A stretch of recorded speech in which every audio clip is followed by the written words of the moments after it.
Look at, there's a baby. God. Oh my God. That didn't scare me. That scared me. Why are you? Can't harvest that one.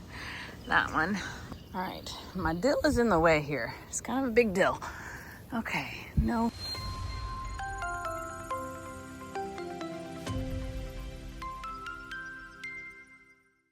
Well, hey y'all.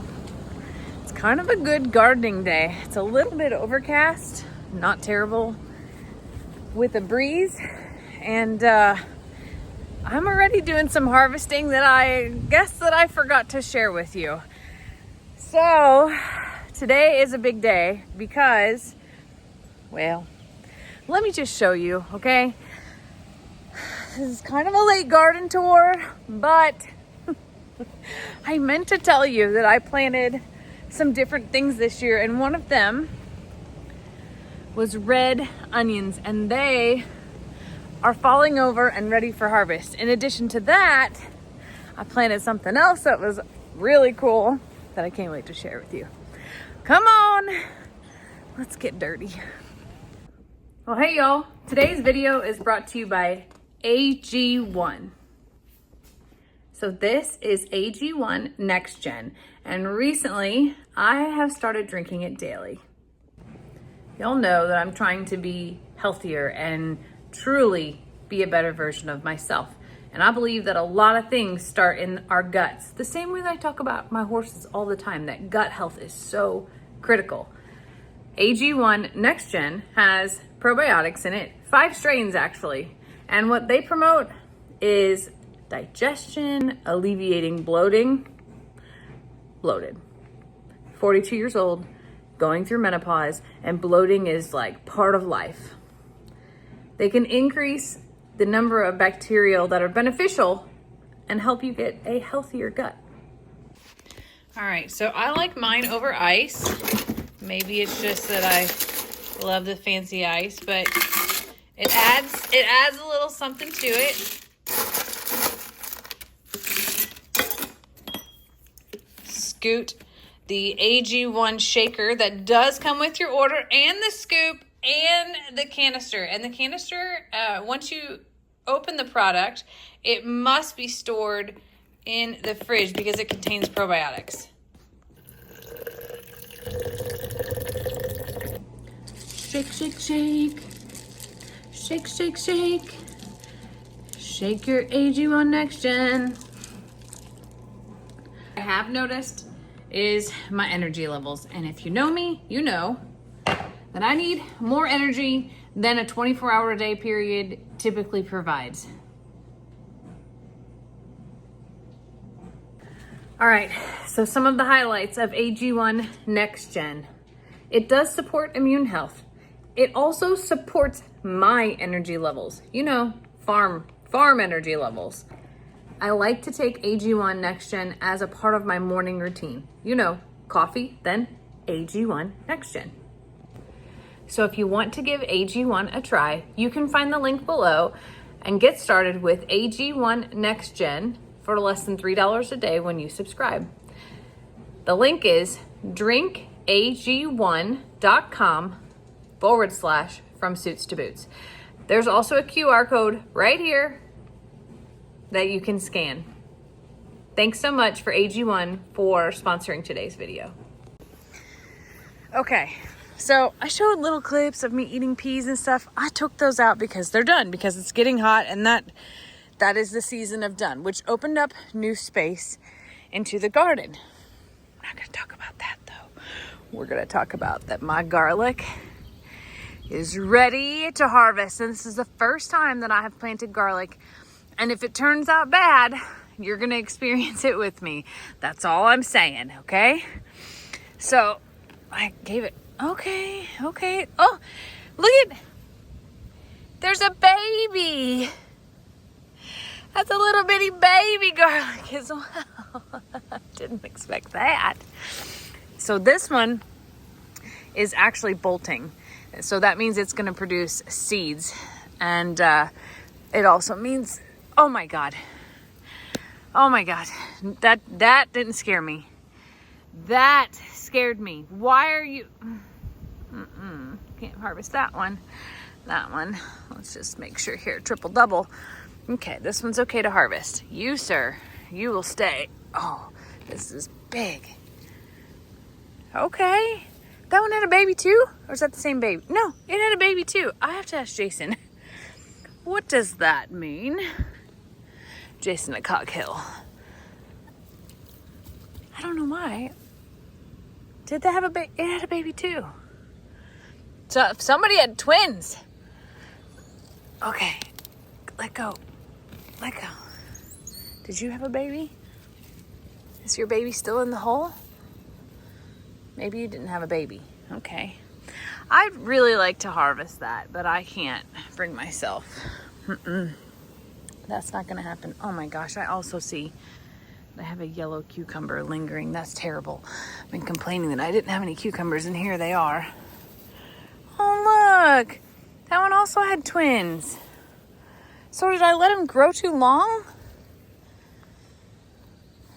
This is elephant garlic, and it is officially the first time. Oh, it smells so good. Oh boy, I have drama brewing over here. Hang on a second. All right, my dill is in the way here. It's kind of a big dill. Okay, no frog. That's important. Woo, see? Oh, get off of there. Did you see that? What are you? Okay, now I believe that I have to hang these out like onions. And I don't really know. I'm not real sure when we're gonna be able to do that one. That might just be there forever. But that's kind of exciting, huh? I know I have to let them cure in a cool, dry place, which turns out to be nowhere in Texas. So I'm not real sure about that. What are y'all doing? We have kittens everywhere. Everywhere. And apparently Stella thought that they should not be around. I did harvest these yesterday as well. And yes, I will get a brush and get all of the dirt off of them. But these are Texas sweet yellow onions as well. I don't know if you know this, but I love onions, like a lot. These did not bulb up and do very well, but it's okay because they are they're shallots. So we have some red onions, we have some Texas sweet, and then we have some elephant garlic, complete with babies. And we have babies. And we have my sweet old lady Ritzy here. She's so excited for garden time. We've been getting a lot of zucchini and squash, and it's at that time where Lester and I are kind of zucchini and squashed out. What happened to my plant? Oh no. Did you get too hot? You look too hot. Let's put you in the shade and get you a drink. Whoopsie. Didn't mean that. Didn't mean that. Careful, sweetie. Let's go ahead. That was a plant that, I think that one came from Lou for Mother's Day. I got 2 new flowers for Mother's Day, actually. Hang on a second here. All right, we got her a cold drink. Put her in the shade. Hopefully she'll catch up. This onion is ready. So I tried onions in the green stalk as well. Oh. Well, aren't you pretty and perfect and just right on top? That worked out well. Okay. Is that the only one that I did in there? I think so. I have a menagerie of things growing in here. This is some shampoo ginger. That's actually a cherry tree. This is passion fruit. There's a grape plant growing in here and some other herbs. You know, all around. This is exciting. This is a pink lemonade tree. So it'll grow normal lemons, but they're variegated, so they have stripes on them. And then when you cut them open, it's actually pink inside. My problem is I've had a few of these over the years now that have not done well. This is one teeny tiny little fruit on there, but it's not very big. I need to repot this and fertilize it and hope that it does better than things of years past. Also, I did more onions in this green stalk, and that's where these little white ones didn't get very big. That was actually a good one. And some of them are ready. An onion is ready when it falls over like that. That's not bad. That's not bad at all, actually. Oh, come out. Oh, no. Oh, no. Hold on a second here. Get out of there. I see you actually trying to reseed yourself. That's why you won't come out. Good. It had babies. What's going on with my onions this year?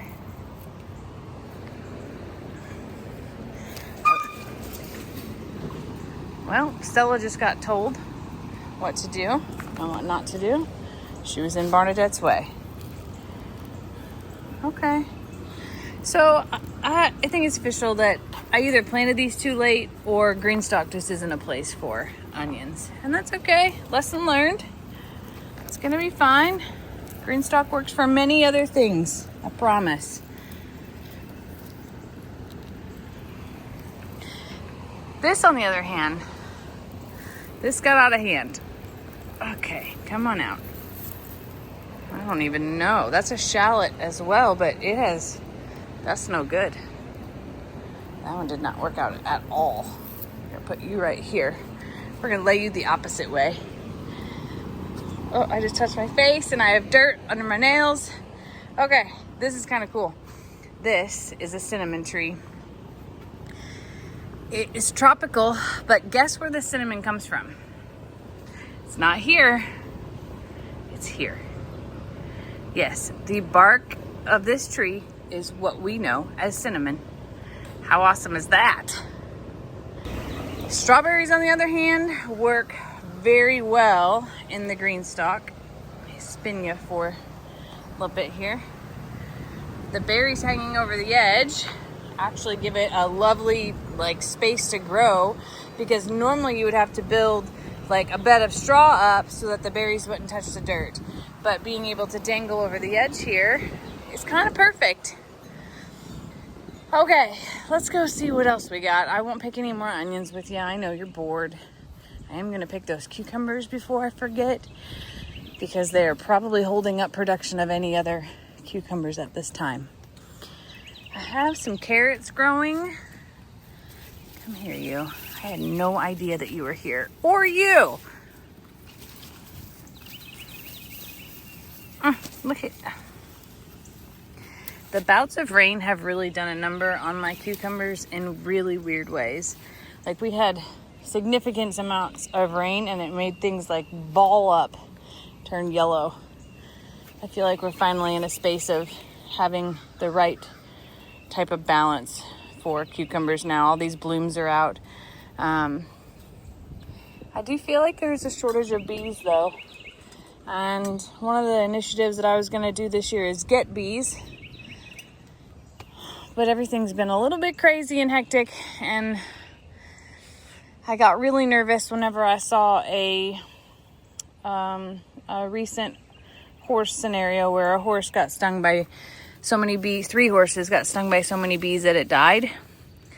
And now I'm torn by the balance of it, because I would like to put bees over here, just in this, on the edge of that tree line. That gives them close enough space to the garden. But then I got nervous of if one of our animals got attacked by a colony or something like that, what do I do? So I have more questions for the bee experts in our family before I move forward with that. And I have a few weeks to be able to make my determination. I don't like how all of my cucumbers are growing downward right here. I may put another, I may take that trellis and put it right here and give it something else to climb on. It's very weird how that's crossing over like that. So, tomato harvest is coming along. I've had probably 6 or 8 so far. These are almost ready down there. My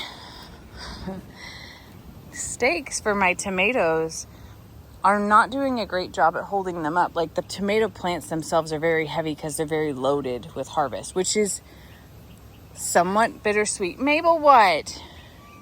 because I need them to be staked up so they don't fall over. Ooh, we got a pepper ready to pick. Get off of there. That's a nice one. Looks like one fell. And I do have all the tomatoes on this side are completely volunteer from last year. I did not plant all this jungle over here. This was supposed to be like my pepper lane. But look at these giant pear tomatoes, and the tree itself, like I think there's 3 plants over here, it's taken over. Now I have a great little collection of peppers, but they're buried underneath these tomatoes. And if I would have been smarter, I would have just plucked them all out and not allowed for the tomatoes to come up like they did. But I got excited, and I don't know if you know this or not, but it's hard as a gardener to be like selective on what you pick and pull out. Oh, look, we got some other peppers ready to harvest. Okay, let me put these down. It's my official garden collection right here before I bring it in. Oh boy, those really are ready. That plant is so tiny because it's been taken over. The nutrients have been taken over. I don't like that part. I think this is a Tabasco pepper. Woo! Come back to me. Do not scratch your eyes after you pick peppers, for the record. All right. Those look great. We got more carrots growing. I do really well with carrots in these cinder blocks. I'm a pretty heavy waterer. Oh my gosh, that's embarrassing. We have borderline baseball bats ready to harvest. Sheesh.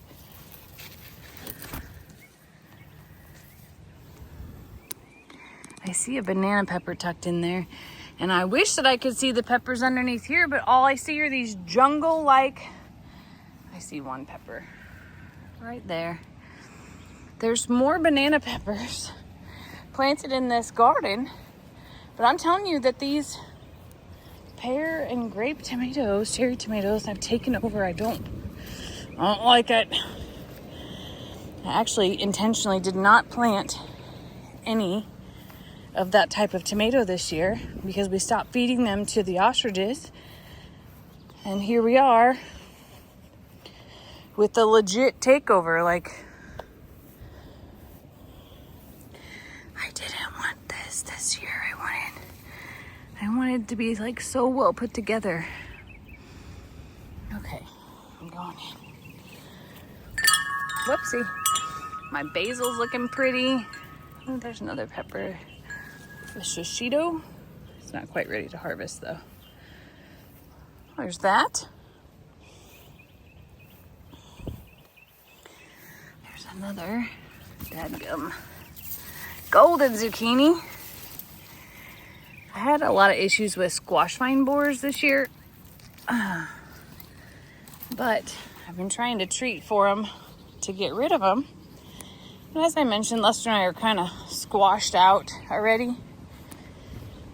We've probably eaten like 30 or 40 pounds of it, and I have several frozen, and I have also ran the freeze dryer. So now I'm at the point of animal feeding with it. So I slice one up for the chickens every day. The pigs get one, and then I've been putting some down by the road in my little stand to give back to the neighborhood as well. I see a tomato down there. The tomatoes that happened right here, it was not a good location. This is dill that is gone to seed, and what I'll do is I'll come out and chop that off, and then I'll preserve all of those seeds for next year, even though whatever's already fallen will replant itself, because I didn't plant dill this year. That's from last year. My green onions need to be cut back. They got a little bit jungly up in here. Oh my, look at this. We got another baseball bat in here. Okay. You're probably like, Jamie, all we're doing is watching you shuffle things around and walk all over the place. Yeah, welcome to gardening. Welcome, welcome. I'll get all of that inside in a bit. I'm really proud of this right now. It's looking very jungle-like and taking dimension, and boy, do I love that. Hey, wait, who knocked that over? Oh my goodness. I got some rhubarb that's ready to harvest. Yes, I put rhubarb inside my flower beds. It's fine. It'll be fine. Look at that pretty lawn. All right, let's make our way around the back here and see what's going on in the asparagus bed. I've not mastered asparagus, and I don't know what's wrong with me, but it's not supposed to fern after the first year. You're supposed to harvest it before it goes to fern. So for instance, this little one right here, if I let that go, tomorrow it'll be 3 foot tall. If I pick it now, it's like a bite of food. I don't know why I can't get this right. But I'm telling you, you have to like sit and watch asparagus grow. For instance, nope, there's not one here.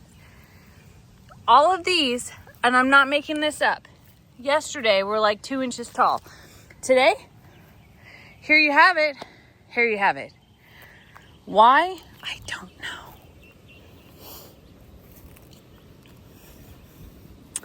Here's some more dill that's gone to sprout. I have some beets and something's eating my beets. Don't like that. Here's a tomato. That's ready. No! Having a problem with that because everything I've staked keeps dropping. And this is a nutrition deficiency in this whole plant. And I'm about ready to just rip the whole thing out because it's not working out, and I can't get the sickness off of it, and all it's doing is causing me stress. This one looks pretty. It looks real pretty. I planted a few new tomatoes back here, but I have 3 new pepper plants started that I will bring back here and get that up and going. It's been a weird garden year. My kale was eaten by worms. All of it, look at, they laced it all the way out. You're probably saying, Jamie, you just haven't spent time in your garden. I have spent time in my garden. So much time in my garden. But everything is different this year. The squash vine borers and the leaf-footed bugs are like taking me out. I have beets growing. I have a few radishes growing.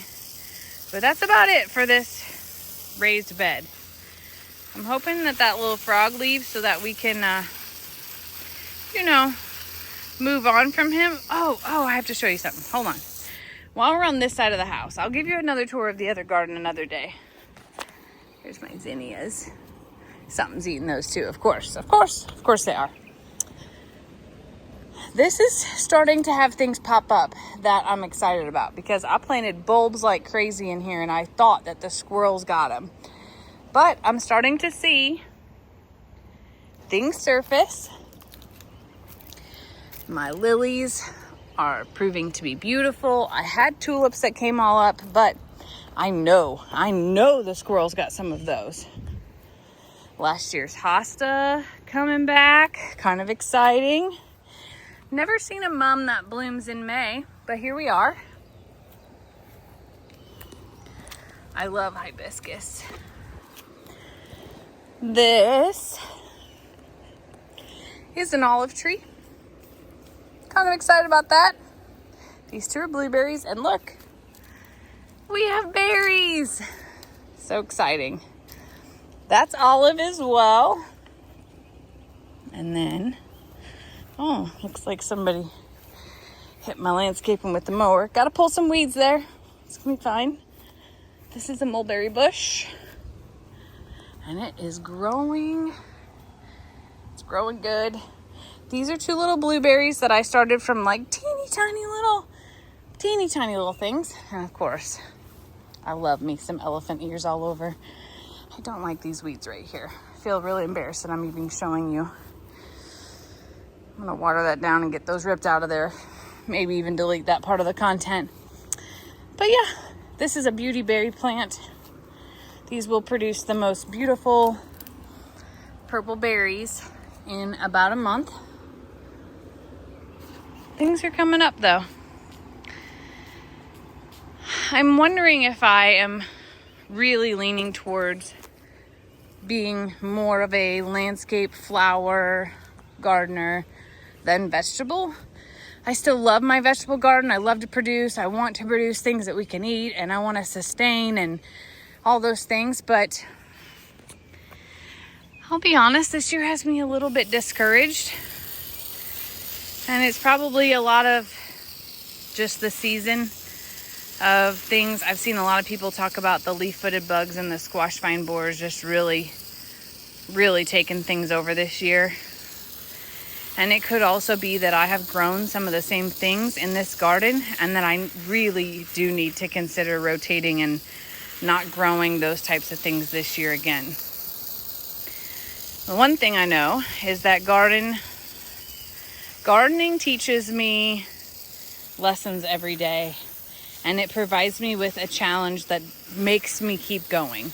So even though I'm like, maybe I'm just not a vegetable gardener, I love to eat fresh produce. Sitting out here eating those peas this spring was my own little heaven, and I'm sorry that I didn't share that moment with you as much as I should have, but I sort of took it as like my little piece, my little getaway, I guess. I'll do better at sharing my time, I promise. For now though, I'm gonna get this watered. If you noticed a little bit earlier, I bought myself a drip hose. I'm gonna try to install that. I have some pepper plants to get into here, and I may start some more carrots in my edges. But the only other thing that would be next to grow here before it gets so hot would be okra, and I have some of those started in the greenhouse as well. And on the next video, I will give you a tour of the terrace garden because we have some things that are ready to harvest there too. I'll follow up with you on the baby garlics and what Jason says to do with those. And then also, let's hope that our friend... Oh, wait. Did he leave? Did he leave? And where did he go if he did leave? Okay, he's no longer in that part of the garlic plant. That means that he's lingering somewhere else. Super great. Oh, no. He just switched leaves. I don't know if you can see him or not. He's hiding. We're just going to leave him be for a little while. It's going to be fine. It's going to be totally fine. Thanks for joining me on the garden event this morning. Hopefully, your garden is growing better than mine this year. I love y'all.